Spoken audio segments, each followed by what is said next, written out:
From Final Expense Agent Mentor. Today we're going to start the 4-part recording series about how I present to final expense prospects in the final expense business.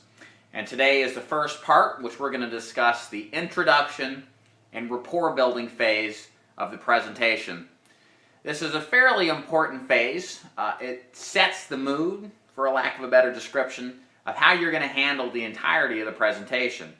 The introduction rapport building phase allows you to tell the prospect who you are, what you do, and why you're different, and hopefully establishes some level of connection with the prospect.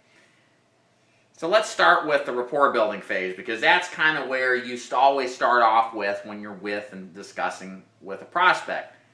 I take a different standpoint compared to other salespeople and other sales managers out there.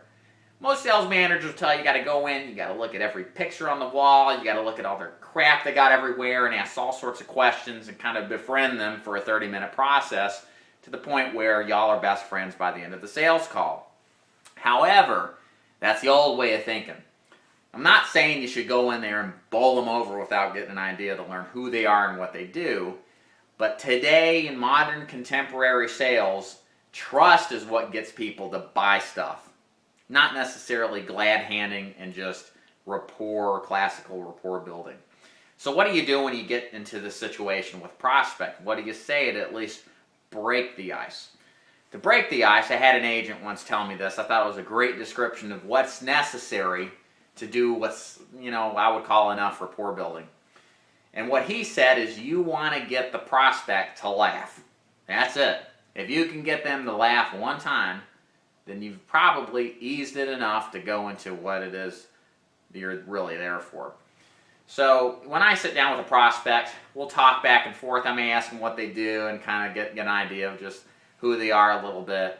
But when they laugh a little bit and loosen up, then I'm getting into introducing myself and what I do that makes me different.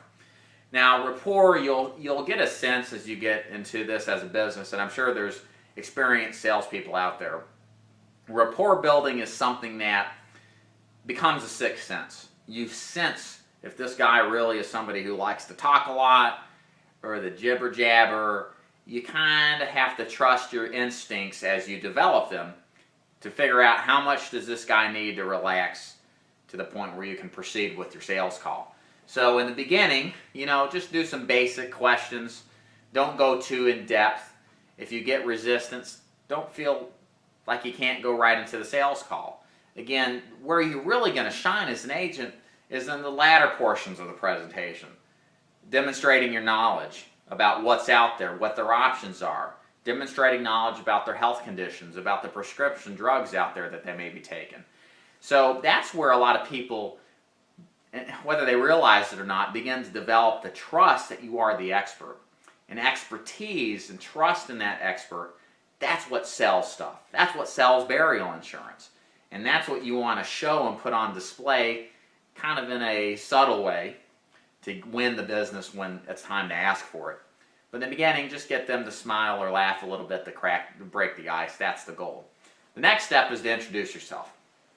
Now, as opposed to the rapport, which is kind of flim-flammy, kind of have to have an instinct about the introduction part of your opening, is specific, scripted, and has to be something you always stick to, for the most part, the same every single sales call.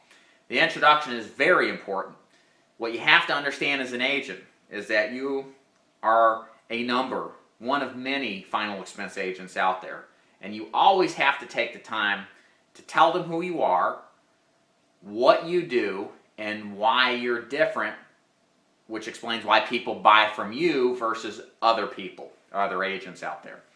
So let me give you my opening line. The first is explaining who I am. My name is David Duford. I'm a licensed life insurance agent with the state of Tennessee. That's who I am. What I do is I'm licensed, I've said that already. What makes me different is that I'm what's known as a broker. That means that I work with 15 different companies that are the most competitive for final expense or burial insurance. And I sit down with people like you on a fixed income and shop around to try to find the best price to get you the best value of coverage. To kind of put it in a different way. I work for the customer, not for the company. So my goal is to get you the best value out of a policy so that you're not spending too much or have the wrong plan. That in a nutshell is what I say to the customer. It's not exactly the same each time, but it just kind of varies, but the main fundamental points stay the same. They know who I am, they know I'm licensed, they know what I do and what makes me different. And so when I say that, that sets the tone. I'm there for a specific reason. I do a specific thing.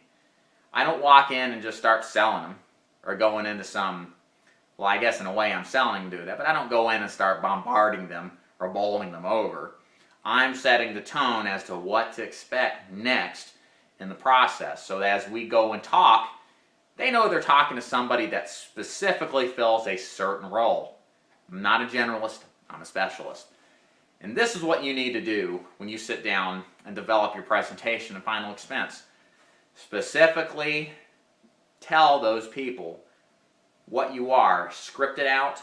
Make sure you sound completely believable. Make sure it's not canned, but make sure it's genuine and specific every time that you say that, because that is going to stick in their mind, and that's going to make you differentiated from every other agent. So that's Dave Duford with the introduction. Check out my other videos I got over here, parts 2, 3, and 4 of the sales presentation, and thanks for listening.